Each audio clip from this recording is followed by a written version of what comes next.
So this is lecture 2 of physical chemistry, ज्याच्यामध्ये आपण chemical kinetics study करत होतो. केमिकल कायनेटिक्सची इंट्रोडक्शन, त्याच्यानंतर त्याचा सिलेबस आणि what is rate of reaction याच्याबद्दल आपण ऑलरेडी स्टडी केलेला आहे.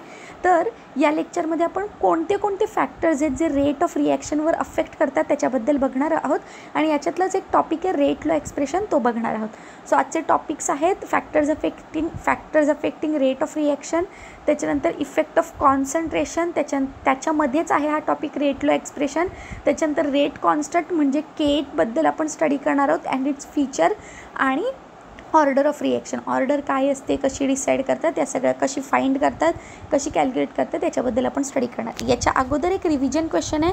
जर एक केमिकल रिॲक्शन कन्सिडर केली आणि जर याच्यामध्ये सांगितलं rate of disappearance of B is X, then what is rate of appearance of P. So सगळ्यात पहिले तर जर केमिकल रिॲक्शन दिली तर त्याची rate of appearance and rate of disappearance कसं लिहितात.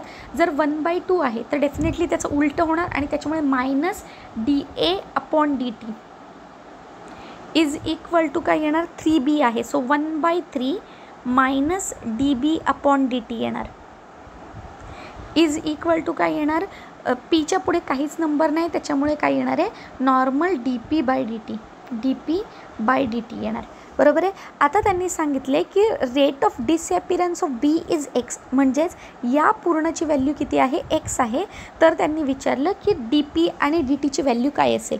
तर मग ते नंबर्स बाजूला करून घेऊयात. That is 1/3 X is equal to, कारण मायनस dB/dt ची व्हॅल्यू काय होती, एक्स होती, इज इक्वल टू dP/dt होती. सो त्यांनी विचारलं की what is rate of appearance of P. Rate of appearance of P काय असणार आहे, x/3. हा एक्स आहे तो वरती मल्टिप्लाय होणार, त्याच्यामुळे x/3 is the correct answer, which is this rate of reaction x/3 is equal to dP/dt. So dP/dt ची व्हॅल्यू काय येणार, x/3. देन नेक्स्ट क्वेश्चन आहे कन्सिडर 2x, एक केमिकल रिॲक्शन दिलेली. If rate of disappearance of y is 2x then what is rate of appearance of q. So बाकी सगळी लिहायची गरज नाही. आपण rate of disappearance of y जर लिहायचा घेतला तर y काय 3 आहे, म्हणजे डेफिनेटली 1/3 येणार मायनस dy/dt येणार. बरोबर आहे. Is equal to rate of appearance म्हणजे पॉझिटिव्ह साईन आणि क्यूच्या पुढे 1/2 आहे, म्हणजे नॉर्मली 2 लिहिणार, 2 dQ/dt लिहिणार. बरोबर आहे. आता याच्या पुढे काय, rate of appearance of Q काय आहे, म्हणजे याची व्हॅल्यू आपल्याला फाइंड करायची आहे.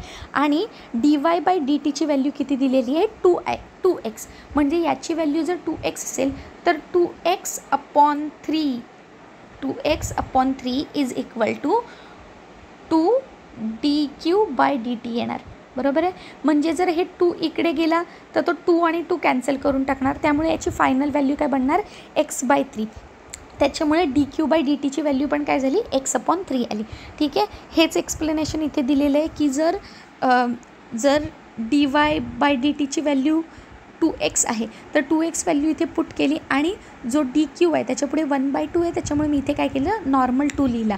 आणि जर आपण क्रॉस मल्टिप्लाय केला, हा 2 इकडे गेला तर तो 2 ने 2 कॅन्सल करणार आणि x/3 आन्सर येणार. सो dQ/dt ची व्हॅल्यू काय येणार, x/3 आली. ठीक आहे. नाव next question is next question again एक केमिकल रिॲक्शन दिली आहे. What will be the rate of reaction if minus dQ/dt is a. Minus dQ/dt म्हणजे काय, रेट ऑफ मायनस साईन म्हणजे डिसअपिअरन्स असणार. सो डिसअपिअरन्स ऑफ dQ ची व्हॅल्यू किती आहे, a. तर त्यांनी काय विचारले, what is the rate of reaction. मग रेट ऑफ रिॲक्शन काय दिलेली त्यांनी, समजा रेट ऑफ रिॲक्शन आपण कोणत्याही मॉलिक्यूलच्या टर्ममध्ये लिहू शकतो. आता त्यांनी dQ/dt च्या टर्ममध्ये आपल्याला काहीतरी इन्फॉर्मेशन प्रोव्हाइड केलेली आहे, त्याच्यामुळे आपण कसं लिहिणार, आपल्याला माहिती आहे की रेट ऑफ रिॲक्शन ही आपण डिसअपिअरन्स किंवा अपिअरन्सच्या टर्ममध्ये पण लिहू शकतो. मग रेट ऑफ रिॲक्शन कशी लिहिणार, जो 3 आहे तो वरती जाणार. बरोबर आहे. आणि मायनस dQ/dt लिहिणार. आता त्यांनीच दिले मायनस dQ/dt ची व्हॅल्यू किती आहे, 1 आहे, त्याच्यामुळे रेट ऑफ रिॲक्शन किती येणार, रेट ऑफ रिॲक्शन इज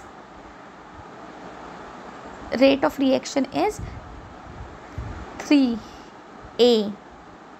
ठीक आहे, कारण याची व्हॅल्यू किती आहे, a.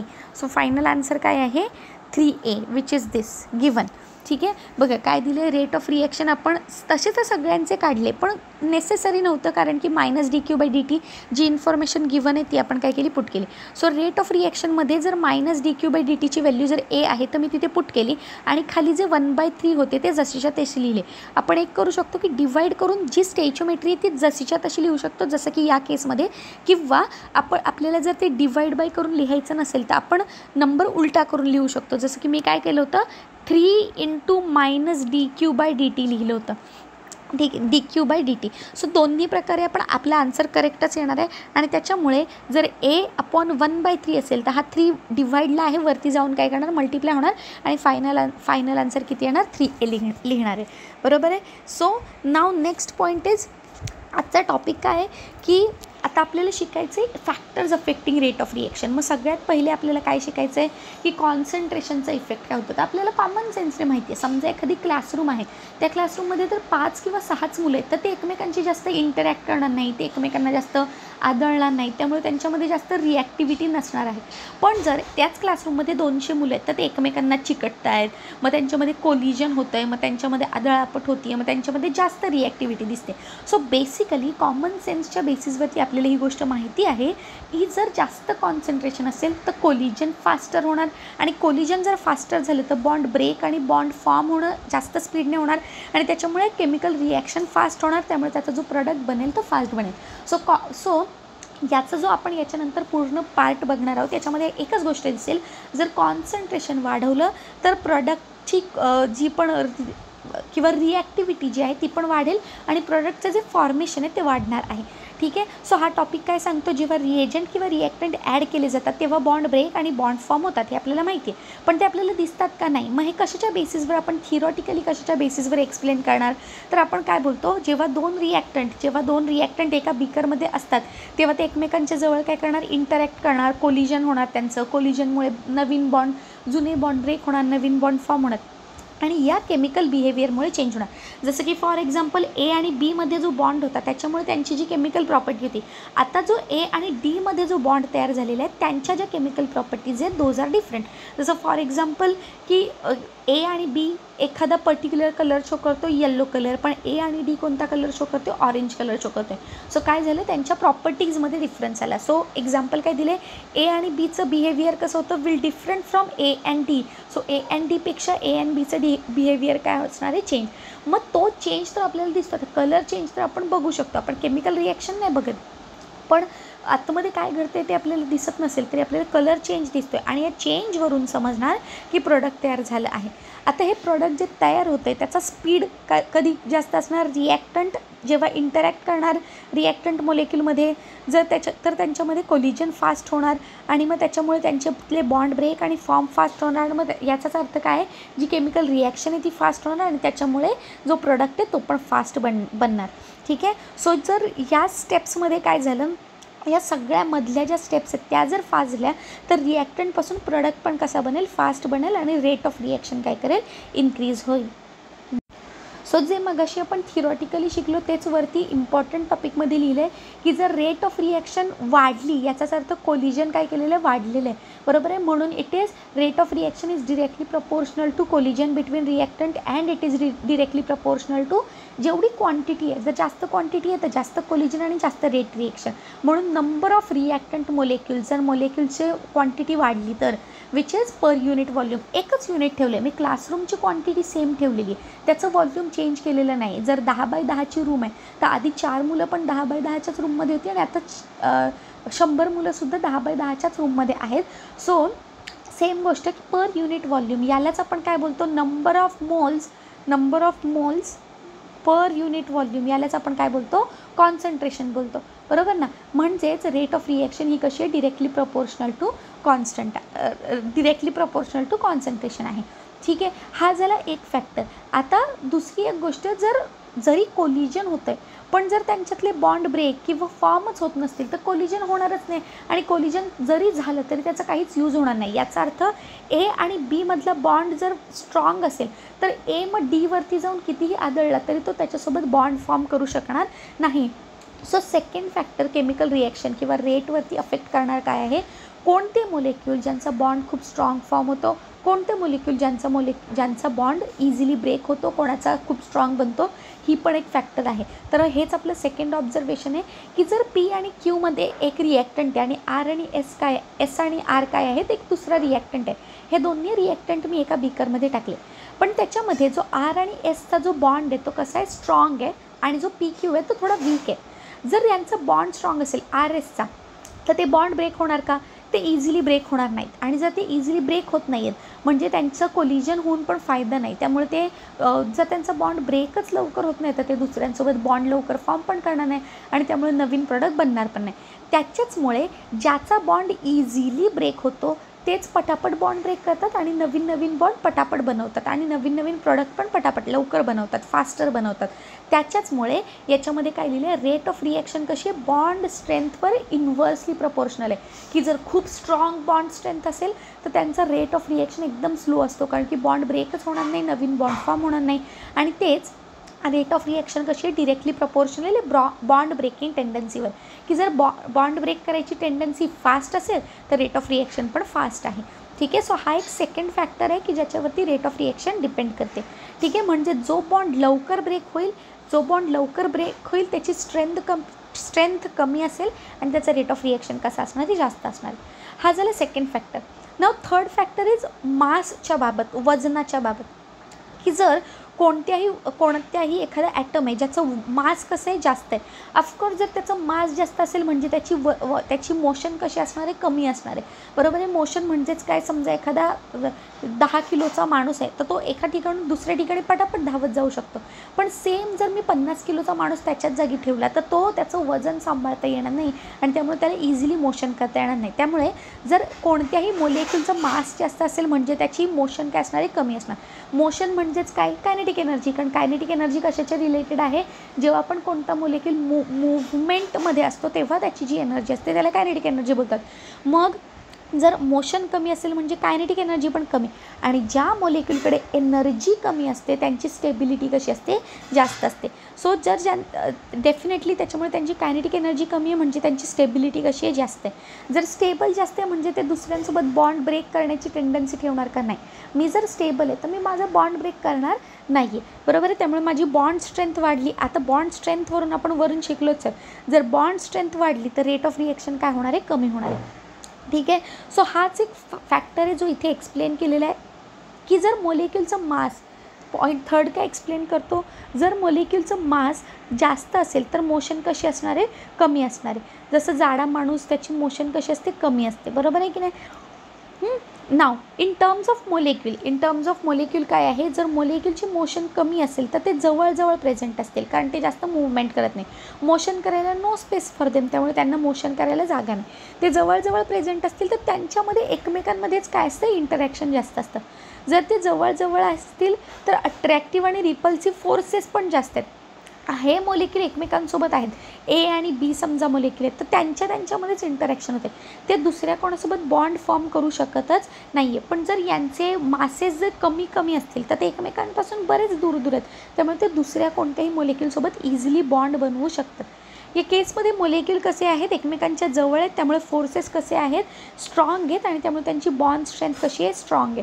आता बॉन्ड स्ट्रेंथ स्ट्रॉंग असल्यामुळे त्यांची रेट ऑफ रिॲक्शन कशी आहे, कमी आहे. ठीक आहे. सो हा जो इम्पॉर्टंट टॉपिक आहे दॅट इज, जर मास जास्त असेल तर मोशन कमी म्हणजे कायनेटिक एनर्जी कमी म्हणजे स्टेबिलिटी जास्त म्हणजे त्याची बॉन्ड स्ट्रेंथ पण काय केली, वाढली आहे. म्हणजेच बॉन्ड ब्रेक करण्याची टेंडन्सी त्याची काय झाली, कमी झाली आणि त्यामुळे त्याचा रेट ऑफ रिॲक्शनवरती काय झालं, इफेक्ट झाला की जर मास जास्त असेल तर रेट ऑफ रिॲक्शन पण कशी असते, कमी असते. सो सिमिलरली त्याच्याच एकदम ऑपोजिट सेंटेन्स की जर मास कमी असेल तर रेट ऑफ रिॲक्शन काय असणार आहे, जास्त.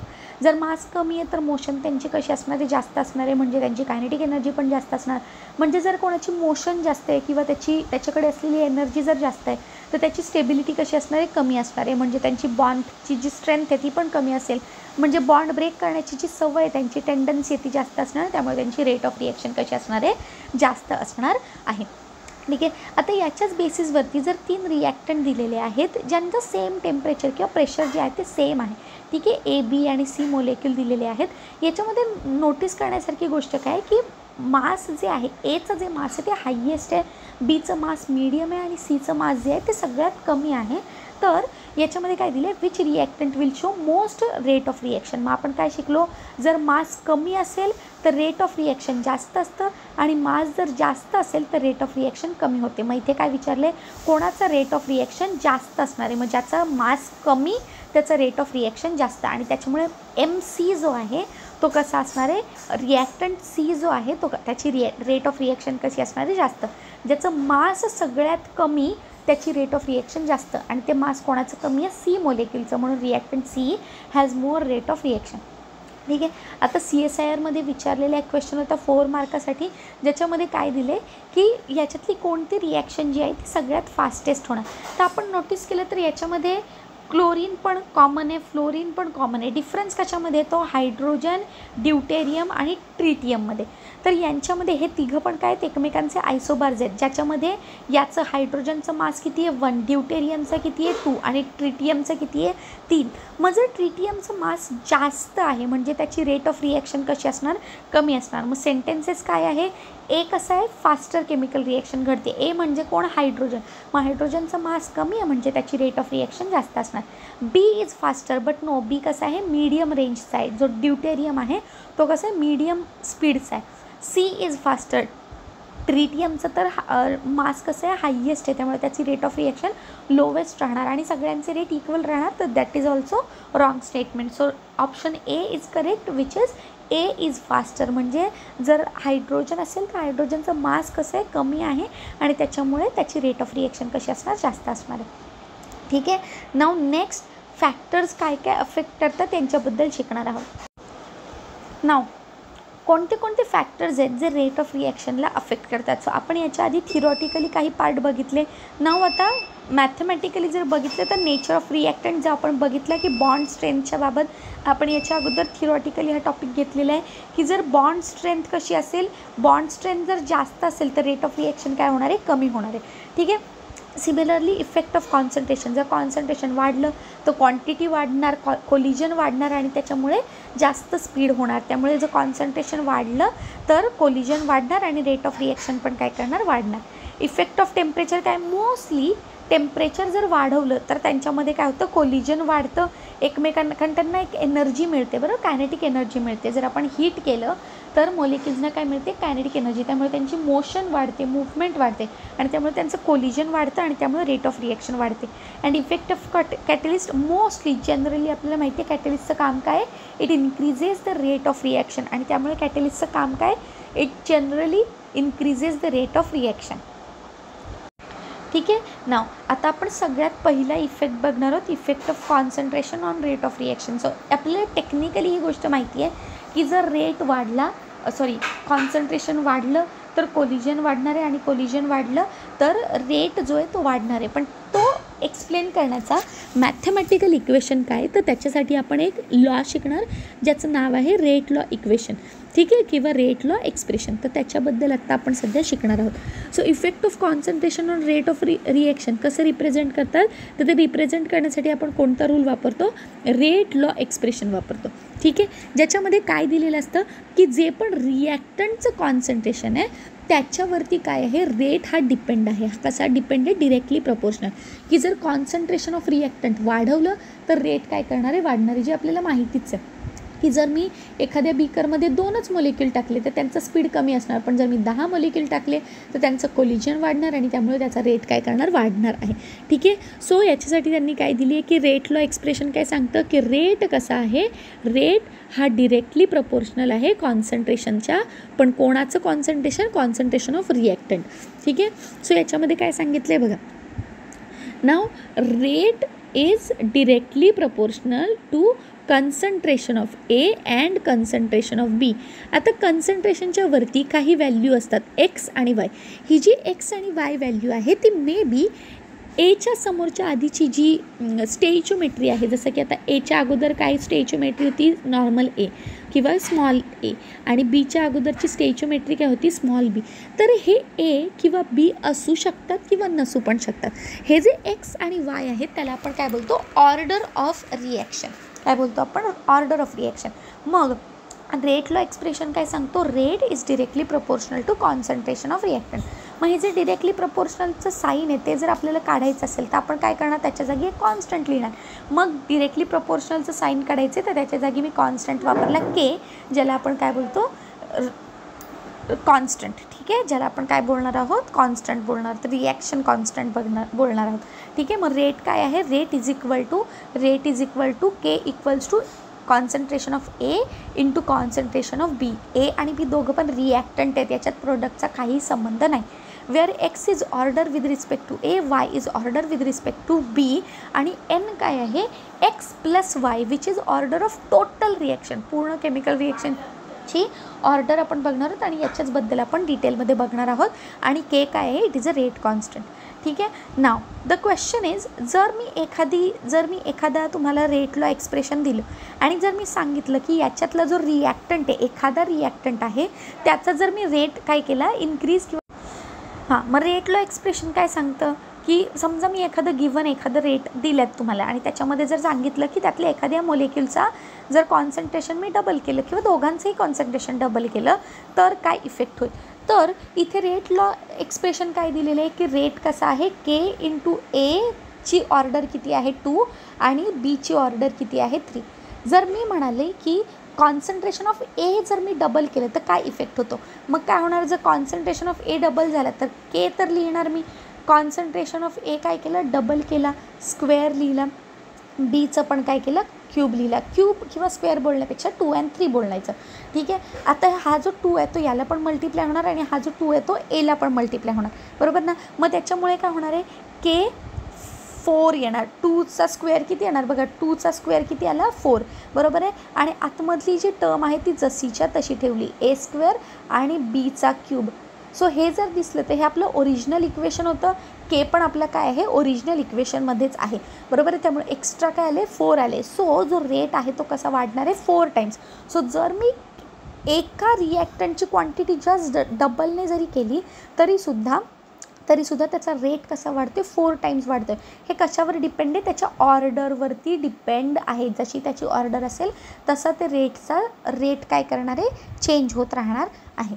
ठीक आहे. सो समजलं रेट कसा फाइंड करायचा. नाव जर जसं याच्या आता खाली दिलेलं आहे की तो जो 2 होता एच्या वरती लिहिलेला आपण कॉन्सन्ट्रेशन ऑफ ए स्क्वेअर लिहिलेलं ना, तर ह्या 2ची इम्पॉर्टन्स किती आहे बघा. जर मी कन्सन्ट्रेशन ए तसाच ठेवला आणि जर त्याची ऑर्डर 1 लिहिली किंवा दुसऱ्या केसमध्ये ए तसाच ठेवला आणि त्याची ऑर्डर 2 लिहिली आणि जर ए लिहिला आणि त्याची ऑर्डर किती लिहिली, 3 लिहिली. मी प्रत्येक केसमध्ये जरी कॉन्सन्ट्रेशन ऑफ ए डबल केलं, आता ह्या मी केसेस दिलेल्या आहेत की एखादी रिॲक्शन ज्याची ऑर्डर 1 आहे किंवा एखादी रिॲक्शन ज्याची ऑर्डर 2 आहे किंवा एखादी रिॲक्शन ज्याची ऑर्डर 3 आहे, सेम मोलेक्युल घेतला बट त्याच्या ऑर्डर्स आर डिफरंट. आणि जर मी सांगितलं या मोलेक्युलची क्वांटिटी डबल करा, तर डबल केल्यावरती काय करणार, इथे पण 2 येणार, इथे पण 2 येणार, इथे पण 2 येणार. पण आता 2 इंटू 1 2H होणार, 2 इंटू 2 4A होणार आणि 3 इंटू 2 किती येणार, 3चा क्यूब किती आहे, 2 into 2 into 2 that is 8 times येणार, 8A येणार, बरोबर आहे. सो डिफरन्स काय झाला की फर्स्ट केसमध्ये जी रिॲक्शन आहे ती डबल क्वांटिटीने वाढली, सेकंड केसमध्ये ती 4 टाइम्स वाढली, थर्ड केसमध्ये ती 8 टाइम्स वाढली.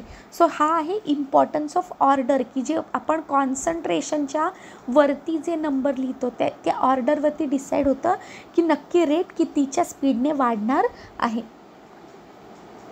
नाव आपल्याला रेट ऑफ रिॲक्शन जर फाइंड करायचे आहे, बेसिकली रेट कॉन्स्टंटवरती किंवा ऑर्डरवरती 2 टाईपचे क्वेश्चन विचारले जातात, ज्याच्यामध्ये एक तर तुम्हाला रेट कॉन्स्टंटचा युनिट दिलेला असेल आणि तुम्हाला त्याच्याबद्दल काय विचारलं असेल की एखादं युनिट दिलं असेल आणि विचारलेलं असेल what is the order of reaction, किंवा सेकंड क्वेश्चन काय असेल, ऑर्डर गिवन असेल आणि विचारलं असेल रेट कॉन्स्टंटचा युनिट काय. मग याच्यासाठीची ट्रिक काय आहे की जर तुम्हाला युनिट दिलेलं आहे, युनिटवरती काय असणार आहे, काहीतरी XYZ जरी गोष्टी लिहिलेल्या असतील, इथे काही लिहिलेलं असेल तरी त्याची काहीतरी स्क्वेअर व्हॅल्यू असणार आहे. स्क्वेअर म्हणजे रेस टू व्हॅल्यू असणार आहे. 1 असेल, 2 असेल, 3 असेल. पण तेच ऑर्डर जो आहे तो एक होल नंबर आहे, तो 1 2 3 4 0 असाच येणार आहे. सो याच्या बेसिसवरती जर आपल्याला युनिट दिलेलं आहे, युनिट दिलेले रेट कॉन्स्टंटचं आणि ऑर्डर फाइंड करायचे, तर कसं करणार, त्या युनिटमध्ये ना लिटर शोधायचा. काय शोधायचं, लिटर, L लिटर शोधायचं. आणि या लिटरचं जे पण युनिट, या लिटरचं जी पण पॉवर असेल त्याच्यामध्ये +1 करायचं. इथे जरी मी मायनस पॉवर ऑफ टाईम केलं असेल तरी पॉवर ऑफ टाईम ऑलवेज किती येणार, सेकंड इनवर्सच येणार. सो तो ऑलवेज -1च येणार. आणि त्याच्या आधी जी मायनस साईन आहे, so minus minus become plus, so it always comes as +1. त्याच्यामुळे इझिली ह्याला कसं लक्षात ठेवू शकतो की जर तुम्हाला रेट कॉन्स्टंटचा युनिट दिला असेल त्याची ऑर्डर कशी काढायची, जो पण आपला लिटर आहे तर लिटरची पॉवर घ्यायची जी पण XYZ व्हॅल्यू असेल आणि त्याच्यामध्ये +1 करून टाकायचं. ठीक आहे. आणि फॉर एक्झाम्पल तुम्हाला जर ऑर्डर गिवन दिली असेल की एखादी रिॲक्शन 3rd ऑर्डरची आहे, 4th ऑर्डरची आहे, तर त्याच्या रेट कॉन्स्टंटचं युनिट काय असेल, मग ते युनिट कसं काढायचं, तर काय लिहायचं, सिम्पल वर्ड लिहायचं, कॉन्सन्ट्रेशन. कॉन्सन्ट्रेशन लिहिलं की 1 - n. समजा ती 3rd ऑर्डरची आहे तर nची व्हॅल्यू काय झाली, 3 झाली. ती जर 4th ऑर्डरची केमिकल रिॲक्शन आहे तर तिथे nची व्हॅल्यू काय झाली, 4 झाली. आणि इंटू टाईम इनवर्स सगळीकडे कॉन्स्टंट राहणार आहे. केमध्ये टाईम इनवर्स तुम्हाला सगळीकडे दिसणार, जरी ही व्हॅल्यू 0 झाली तरी टाईम इनवर्स दिसणारच आहे. ठीक आहे. सो आता याच्या बेसिसवरती आपल्याला पुढे जाऊन काही प्रॉब्लेम सॉल्व करायचेच आहेत. बट हा एक बेसिक ट्रिक पॉईंट झाला. हा ट्रिक पॉईंट, हे जे प्रॉब्लेम्स आहेत ते कसे आपण त्या प्रॉब्लेमचं आन्सर आपण कसं शोधून काढलं ह्याला डिटेलमध्ये एक्सप्लेन केलेलं आहे. माहीत असणं गरजेचं नाही आहे, बट ॲज अन इन्फॉर्मेशन म्हणून. सो आपल्याला रेट लॉ एक्सप्रेशन माहिती आहे की AABB असेल तर रेट कसा डिफाईन होतो, फक्त रिॲक्टंटवर डिपेंड आहे. So rate is directly proportional to concentration of A and concentration of B. मग जर रेट कॉन्स्टंटचं जर काय बोलतात त्याला डिरेक्टली प्रपोर्शनल साईन काढायचं असेल तर मग मला काय करावं लागेल, तिथे रेट कॉन्स्टंट टाकावं लागेल. म्हणून मी काय केलं, rate is equal to K into A, concentration of A and concentration of B. आणि X आणि Y काय आहेत त्याच्या, X आणि Y काय आहेत त्याच्या ऑर्डर आहेत. बरोबर आहे. आता आपल्याला रेट ऑफ रिॲक्शन पण काढता येते. जर A आणि B डिसॲपियर होणार आहेत त्यांच्या आधी मायनस साईन लागणार आणि P कसा आहे, प्रोडक्ट आहे त्याच्यामुळे त्याच्यामध्ये काय लागणार, प्लस साईन लागणार. आता बघा, द पॉईंट इज की वरती जे -dA/dt लिहिलेले आहेत ते काय आहेत, कन्सन्ट्रेशन्स आहेत. Concentration of A, concentration of B, concentration of P. बरोबर ना. सो त्या व्हॅल्यूज काय आहेत, कन्सन्ट्रेशनच्या व्हॅल्यूज आहेत. त्याच्यानंतर टी काय आहे, टाईमसाठी वापरलेला असतो. बरोबर आहे की नाही. टी कशी, ठीक आहे, dt काय असणार आहे, it is always a time. आणि ABC हे जे काय होते रेट ऑफ रिॲक्शनवरून आपण काय शोधून काढलं, AB किंवा जी स्टेचिओमेट्री असते त्याचं काहीही युनिट नसतं. मग आपण काय शिकलो, रेट ऑफ रिॲक्शनमध्ये Kची जी व्हॅल्यू आहे त्याच्यामध्ये काय होतं आहे की वरती कॉन्सन्ट्रेशनबद्दल बोललेले आहेत आणि त्याच्या खाली कशाबद्दल बोललेले आहेत, टाईमबद्दल बोललेले. बरोबर आहे की नाही. आणि म्हणून रेट ऑफ रिॲक्शन जो K आहे, कॉन्स्टंट आहे, त्याचं युनिट कसं निघतं आहे, जो रेट ऑफ रिॲक्शन आहे त्याचं कॉन्सन्ट्रेशन कसं निघतं आहे, त्याचं युनिट कसं निघतं आहे, कॉन्सन्ट्रेशन इंटू टाईम इनवर्स. जो टाईम खाली होता, डिवाईडला होता, तो वरती आला, त्यामुळे त्याचं टाईम इनवर्स झालं. आता हे आपण कशाचं युनिट काढलं, रेट ऑफ रिॲक्शनचं. पण जर मला Kचं युनिट, मला हा फॉर्म्युला जर आणायचा आहे तर हा फॉर्म्युला कसा येईल, जर मला Kचं युनिट काढायचं तर Kचं पण कसं निघणार. आता रेट ऑफ रिॲक्शनचं युनिट आपण काय काढलं बघा, रेट ऑफ रिॲक्शन कसं लिहिणार आपण, K आणि concentration of A, concentration of B. बरोबर आहे की नाही. मग आता Kची जर व्हॅल्यू काढायची झाली तर rate of reaction upon concentration of A and concentration of B लिहिणार. आता रेट ऑफ रिॲक्शनचं जस्ट आपण युनिट काढलं, which is concentration per time inverse. आणि त्याच्या खाली काय लिहिलेले होते, A आणि B, हे पण काय आहेत, कन्सन्ट्रेशन्सच आहेत. सो कन्सन्ट्रेशन ऑफ A आणि concentration of B.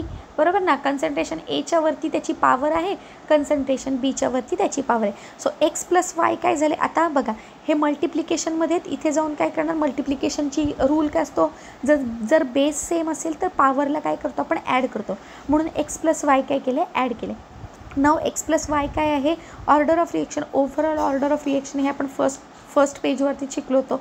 Now x and Y जर ऑर्डर ऑफ रिएक्शन आहे तर मी कॉन्सन्ट्रेशन अपॉन एन लिहू शकते, बरोबर आहे. आता हा एन जर वरती गेला तर तो मायनस साईन घेऊन जाणार. सो इथे नॉर्मल 1 आहे, इथे काय आहे -1 आहे. अगेन इथे पण तोच रूल फॉलो होतोय की कन्सन्ट्रेशन. सो दोघांचे बेस काय आहेत, सेम आहेत. त्यामुळे ज्या वरचे 1 आणि -1 आहे त्यांची काय होणार, ॲडिशन होणार. मग 1 प्लस मायनस एन जर लिहिलं तर काय होणार, हे प्लस मायनस काय करणार, 1 मायनस एन होणार. आणि म्हणून इथे काय लिहिले, K is equal to concentration 1 minus N आणि टाईम इन्व्हर्स तर आहेच. सो हा फॉर्म्युला कसा आला, concentration 1 minus N time inverse, की याच्यामध्ये काय केलं आपण, सगळ्या व्हॅल्यूज पुट केल्या. केची व्हॅल्यू काढण्यासाठी रेट ऑफ रिएक्शनची व्हॅल्यू काढली आणि जे बाकीचे कॉन्सन्ट्रेशन आहेत त्यांच्या व्हॅल्यू काढल्या. ठीक आहे. सो अशा पद्धतीने हे दोन्ही फॉर्म्युलेज रेडी झाले. फॉर्म्युलेज काय आहेत, जर मला ऑर्डर काढायची तर ऑर्डर एक नॉर्मल नंबर असणार आहे. तो कसा असणार आहे, जी लिटरची पॉवर आहे ती +1 लिहायचा, बरोबर आहे. आणि जर मला रेट कॉन्स्टंटचं युनिट लिहायचं आहे तर मी कसं लिहिणार, केचं कसं लिहिणार, जे पण माझं कॉन्सन्ट्रेशन आहे त्याला 1 मायनस एन, एन म्हणजे काय, ऑर्डर लिहिणार आणि त्याला काय करणार, टाईम इन्व्हर्स, जो की मोस्टली सेकंड इन्व्हर्स असणार आहे. ठीक आहे. एवढ्यावरती आलो. नेक्स्ट टॉपिक इज, आता आपण एक समरी बनवून घेतली की जो आपला रेट कॉन्स्टंटचा जो फॉर्म्युला आपण मगाशी बघितला त्याच्या बेसिसवरती जर आपण बघितलं तर बघा, सगळ्यात पहिलं जर मी 0th ऑर्डर घेतली तर आपण कसं बघितलं तर की केची व्हॅल्यू कशी असते, कॉन्सन्ट्रेशन 1 मायनस एन आणि टाईम इन्व्हर्स, बरोबर आहे. आता फॉर 0 ऑर्डर काय आहे, एनची व्हॅल्यू किती असणार आहे, 0. बघा कॉन्सन्ट्रेशनच्या वरती 1 मायनस 0 लिहिले आणि टाईम ऑलवेज सेकंड इन्व्हर्समध्येच राहणार. मग त्या कॉन्सन्ट्रेशनला आपण कसं लिहू शकतो, मोलॅरिटीच्या टर्म्समध्ये मोल पर लिटर लिहितो आपण, बरोबर ना. मग मी तेच केले, मोल पर लिटर लिहिले. मग हा -1 × 1 झाला, बरोबर ना. जर ब्रॅकेटच्या बाहेर जो नंबर आहे आणि ब्रॅकेटच्या आतला जो नंबर आहे ते एकमेकांसोबत कसे होतात, मल्टिप्लाय होतात. सो -1 × 1 जर केलं तर आन्सर काय येणार, -1. म्हणून लिटरला काय आलं, -1 साईन आलं, लिटरला काय आलं, -1. बाकी मोल जसाच्या तसा, लिटर -1 आणि सेकंड इन्व्हर्स तर सगळीकडे राहणार. फॉर फर्स्ट ऑर्डर रिएक्शन काय येणार, आता एनची व्हॅल्यू काय येणार, फर्स्ट ऑर्डरसाठी 1 येणार. मग कन्सन्ट्रेशन 1 मायनस 1 किती येणार, 0 येणार. म्हणून इथे बघा कन्सन्ट्रेशन काय आलं आहे, 1 मायनस 1 दॅट इज 0. आणि म्हणून ही जी पूर्ण टर्म आहे ती 0 झाली. बट सेकंड इन्व्हर्स काय केले, जसेच्या तसे राहिले. सो फर्स्ट ऑर्डरचा युनिट काय आहे, सेकंड इन्व्हर्स. सेकंड ऑर्डरसाठी अगेन एनची व्हॅल्यू किती पुट केली, 2 पुट केली. मग त्याच्यानंतर त्याच्यातून मला फॉर्म्युला काय मिळाला, कॉन्सन्ट्रेशन -1 टाईम -1. मग मी कॉन्सन्ट्रेशनला कशाच्या टर्ममध्ये कन्वर्ट केलं, जसं इथे आपण मोल पर लिटर बोलत होतो तसं मोल पर लिटरमध्ये कॉन्सन्ट्रेशनला डिवाईड केलं. हा -1 कसा आहे बघा, -1 × -1. सो मायनस काय होतं, प्लस होतं, बरोबर आहे. सो इथे काय झालं, 1 × 1 1च येणार पण +1 येणार. म्हणून बघितलं इथे तर मोल लिटरच्या वरती काय केलेलं, 1 लिहिलेलं आहे. आणि मोल काय झालं, मोलवरती तो नॉर्मल 1 लिहिलेला होता आणि ब्रॅकेटमध्ये -1 होता, त्याच्यामुळे ते मोलवरती काय आलं, -1चं साईन आलं. ठीक आहे. आणि सेकंडवरती -1 राहणारच आहे, तो कोणतीही ऑर्डर ऑफ रिएक्शन असू दे, सेकंडवरती -1 असणारच आहे. सेम थर्ड ऑर्डरसाठी पण तेच केले. एनची व्हॅल्यू 3 पुट केली आहे. त्याच्यानंतर त्याच्यात कॉन्सन्ट्रेशनची व्हॅल्यू मोल पर लिटर अप्लाय केली आणि लिटरची व्हॅल्यू काय आली, 2 आली, बरोबर आहे. सिमिलरली इथेच जर आपण बघितलं फॉर 0 ऑर्डर रिएक्शन काय सांगितलं होतं, एल जो लिटर आहे त्याच्यामध्ये +1 करायचं. सो लिटरची इथे व्हॅल्यू काय, -1 आहे, बरोबर आहे. सो -1ला काय केलं, -1 + 1 किती आला आन्सर, 0. म्हणजे ही 0 ऑर्डरची रिएक्शन आहे. जर इथे काहीच नाही म्हणजे लिटरची व्हॅल्यू किती आहे, 0. मग 0मध्ये +1 केलं तर आन्सर किती येणार, 1. म्हणजे ही कशाची आहे, फर्स्ट ऑर्डरची रिएक्शन आहे. त्याच्यानंतर इथे लिटरची व्हॅल्यू किती आहे, 1. मग 1 + 1 किती येणार, 2. म्हणजे इथे सेकंड ऑर्डर रिएक्शन. इथे लिटरची व्हॅल्यू किती आहे, 2. मग 2 + 1 third order reaction and so on. So this is how the question can be ask की ऑर्डर दिली असेल, रेट कॉन्स्टंटचं युनिट विचारलं असेल किंवा रेट कॉन्स्टंट दिलं असेल आणि ऑर्डर विचारलेली असेल. ठीक आहे.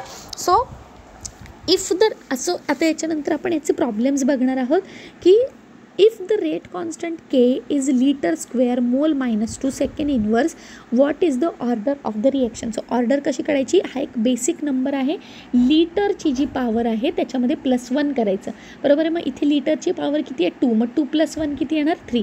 सो आन्सर किती येणार, एनची व्हॅल्यू किती येणार 3 येणार, बरोबर आहे. त्याच्यानंतर नेक्स्ट सेकंड क्वेश्चन काय आहे, जर मी केची व्हॅल्यू लीटर क्यूब दिली तर व्हॉट इज ऑर्डर. मग एनची व्हॅल्यू किती आहे, इथे एनची व्हॅल्यू किती येणार, तर लीटरचा जो पॉवर आहे दॅट इज 3, मग 3 + 1 किती येणार 4. सो इथे एनची व्हॅल्यू किती येणार आहे 4 येणार आहे, बरोबर आहे. आता नेक्स्ट क्वेश्चन काय आहे, जे युनिट दिले आहे ते DM³ mole inverse second inverse, what is the value of N.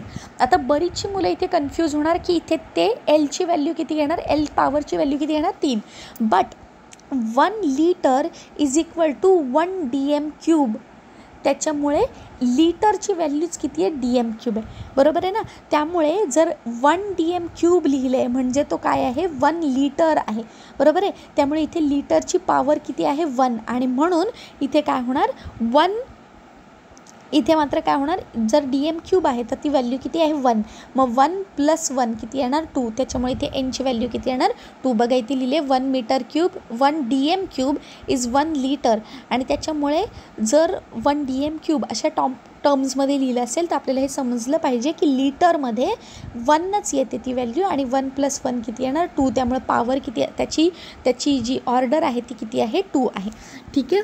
Now the next question is जो CSIR नेटमध्ये विचारला आहे, the rate constant having unit K = L³ mole -3 second inverse, what is the value of N. मग काय असणार आहे, एलची value किती आहे 3, मग 3 + 1 काय येणार 4, बरोबर आहे. सो करेक्ट ऑप्शन काय आहे, ऑप्शन ए दॅट इज 4, बरोबर आहे. पुढे सो इझी क्वेश्चन्स असतात या टॉपिकवरती. पुढे नाव नेक्स्ट क्वेश्चन इज, जर ए आणि बी रिॲक्टंट आहेत त्यांच्यापासून पी बनला तर what is a rate constant K, what is the unit of a rate constant. Okay, rate कॉन्स्टंटचं युनिट गिवन आहे आणि विचारले what is the order. So ऑर्डरचं कसं करणार आपण, जर लीटर प्रेझेंट आहे, लीटर इथे गिवन आहे विच इज लीटरची पॉवर किती आहे -1, मग काय होतं -1 + 1 दॅट इज 0. सो ही रिॲक्शन कोणत्या ऑर्डरची असणार आहे 0 ऑर्डरची. हा क्वेश्चन जॅममध्ये विचारला होता 2019मध्ये. सो रिसेंट इयर्समध्ये हे क्वेश्चन विचारले गेलेले आहेत.